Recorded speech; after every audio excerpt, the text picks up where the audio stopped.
Physical activity recommendations. So what we're going to talk about is the amounts and types of activity recommendations to improve health. We're going to classify activities as either aerobic or anaerobic. We're going to talk about fitness programs that can be integrated into your daily routine, and a little bit about overtraining syndrome. So the 2010 dietary guidelines recommend more than 150 minutes of moderate intensity or 75 minutes of vigorous intensity aerobic physical activity each week, or an equivalent combination of both. So moderate intensity exercises including walking at 3 miles an hour or bicycling at 8 miles an hour. Vigorous intensity exercises include jogging greater than 5 miles an hour or bicycling greater than or equal to 10 miles per hour. And it also includes muscle strengthening activities greater than or equal to 2 days per week. So the goals of that is to reduce our risk of chronic disease and to promote a healthy lifestyle.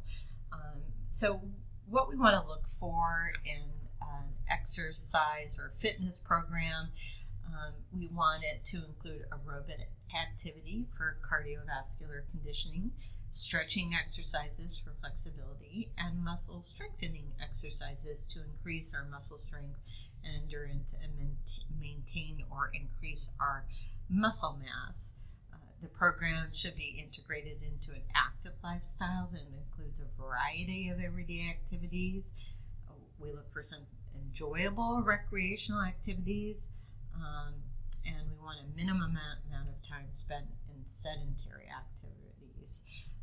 So again, aerobic exercise, stretching exercises, muscle strengthening exercise, and we want to integrate this active lifestyle into our everyday activities. So what is this busy chart talk about? So it's really physical activity recommendations. So a healthy lifestyle, we know, minimizes sedentary activities and includes some planned exercise and a variety of everyday activities. So at least 150 minutes of aerobic activity is recommended, as well as activities that improve our muscle strength and our flexibility. And we have to make a conscious effort to achieve the recommended amounts and types of activity to improve and maintain our fitness and health. In general, more exercise is better than less. So here they show, different days of the week, anywhere from at least 3 to 4 days per week. Every day be as active as possible. Walk to the store or school, park far away from wherever you're going, take the stairs, walk the dog, garden, do housework, do yard work, play with your children. Minimize watching TV, playing video games, and I say sitting at a desk at work all day.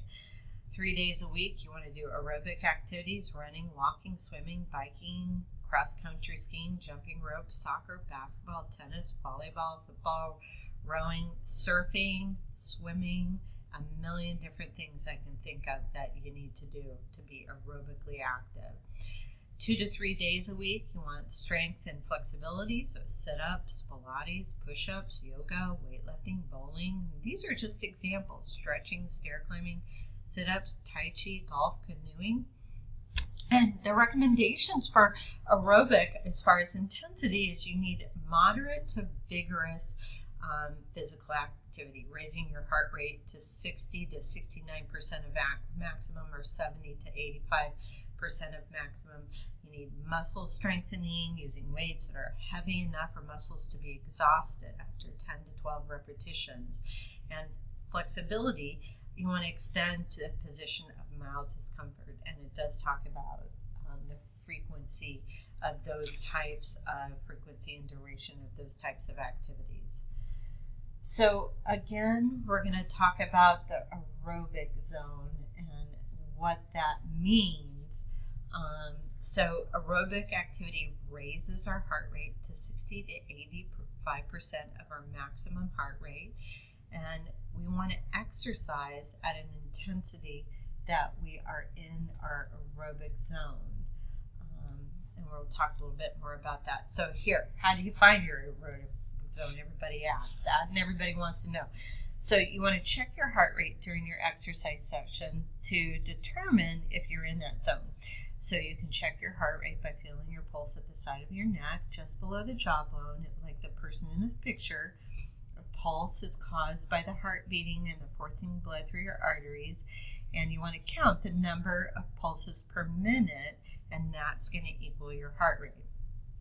And then you can calculate your aerobic zone by multiplying your maximum heart rate by either 0.6 or 0.85. And your maximum heart rate is dependent on your age and can be estimated in men by subtracting age from 220, and in women by subtracting 88% of age from 206. According, there's some equation in the books. I notice at many gyms, they actually have a heart rate zone where you can just use a little chart. A lot of Fitbits and things like that will also tell you if you're in the heart rate zone, or machines, if you're working on machines, if you're in the aerobic zone. So how do you create an active lifestyle? It has to be a conscious effort. You have to incorporate activity into your daily life, and that may require you to change your lifestyle, which isn't easy.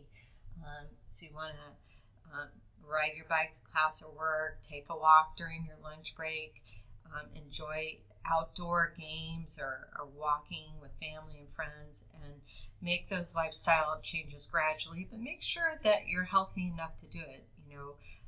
Some people who haven't exercised much have to consult with a doctor to make sure that you're doing that safely. So here's some suggestions. Start slowly. Set specific, attainable goals once you've met them and more. That might be walk around the block after a meal, get off the bus or a subway stop earlier. We don't really have that here, but use half your lunch break to exercise. Do a few bicep curls each time you take the milk out of the refrigerator. Make your exercise fun and convenient, and opt for activities that you enjoy. You're more likely to stick with activities you enjoy. Bowling and dancing may be more fun for you than using a treadmill at the gym. Find someone to exercise with you and choose times that fit in your schedule, but you need to stay motivated. That requires often varying our routine. Swimming one day, biking another, surfing another, a different sort of exercise another day. Challenge your strength and endurance at least once or twice a week, and then do moderate workouts on other days. Track your progress. Lots of apps we've been talking about, and devices now that record your activity. Reward your successes with a new book, new movie, workout, clothes, and be safe. Warm up and cool down before and after exercise. Wear reflective clothing if you're out in the environment. Don't overdo it. Alternate your hard days and easy days, and take a day off when you need it, and listen to your body and stop before injury occurs. Overtraining syndrome, the book and the chapter talks about that, and basically that really means don't overdo it. If you don't rest enough between exercise sessions, your fitness and performance will not improve. So during rest, the body replenishes our energy stores, it repairs damaged tissue, and it builds and strengthens muscles. And in athletes, excessive training without sufficient rest doesn't allow for recovery and can lead to overtraining syndrome. And the most common symptoms of this condition are fatigue, performance decline, and mood disturbances. And athletes may become moody, easily irritated, or depressed, and they experience altered sleep patterns, or they lose their competitive desire and enthusiasm, and it could take weeks or months to recover. And so, in addition to the physical demands of training, psychological factors such as excessive expectations from a coach or family members competitive stress, personal or emotional problems, and school or work-related demands can contribute to the development of overtraining syndrome. And this can occur most often in serious athletes who are training extensively, but rest is essential for anyone who's working to increase fitness. So it really doesn't happen to the casual exercising person, but this is something the book feels it's important to point out for serious athletes. Okay, our next section, we're going to talk about how do we fuel our exercise. And we talked a lot before about ATP production. Anaerobic metabolism uses glucose, generates lactic acid. Aerobic metabolism, that we use carbohydrates, protein, and fat. And it's the most efficient, produces a lot of ATP. There's a picture of anaerobic versus aerobic metabolism. And it's important that we get oxygen to our muscle cells, and that's necessary for us to perform at peak. And we know that over time, if we're doing instant bursts of energy during the first few seconds of exercise, we use ATP from our muscles to break down the glucose in our muscles. Short-term energy tends to be anaerobic, and then long-term energy after 2 to 3 minutes, we're moving to aerobic activity. So again, first few seconds of exercise, ATP is used. After about 15 seconds of exercise, we're in anaerobic, and after about 2 to 3 minutes, we're into aerobic. So that's going to determine the type of fuel that we use. So we know that anaerobic metabolism, we pull the glucose from our muscles and our blood. That's mainly dietary carbohydrates. But aerobic metabolism is really where we burn fat and we build muscle using amino acids in our body. So what does a scientist see? So our fat burning zone, we burn more fat when we work out as a lower intensity. And at a higher intensity of a workout, we build our heart rate and we develop a cardiovascular health from that. So exercising at low intensity fuel use, we talked about that, is glucose and fatty acids, and intense activity is more amino acids and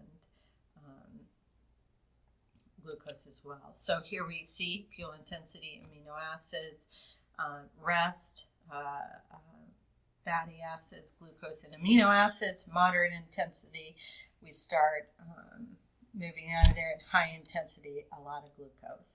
So fatigue, what is that? That's our inability to continue activity at an optimal level. It occurs when glycogen stores are depleted, and it occurs much more quickly with high intensity exercise because it relies more on anaerobic metabolism, which only uses glucose.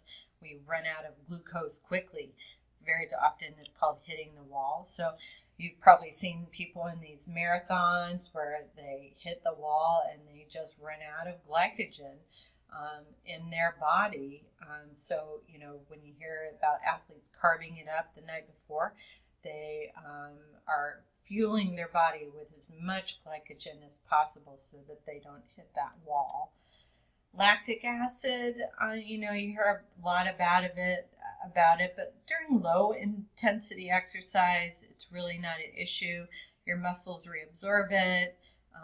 It's converted back into glucose in the liver. And even in high intensity exercise, there's not a lot of science about it. Can build up a little bit in the muscle, but we reuse it, so it's not really a factor in muscle fatigue. We used to talk a lot about lactic acid, but so what are the physiological changes of training?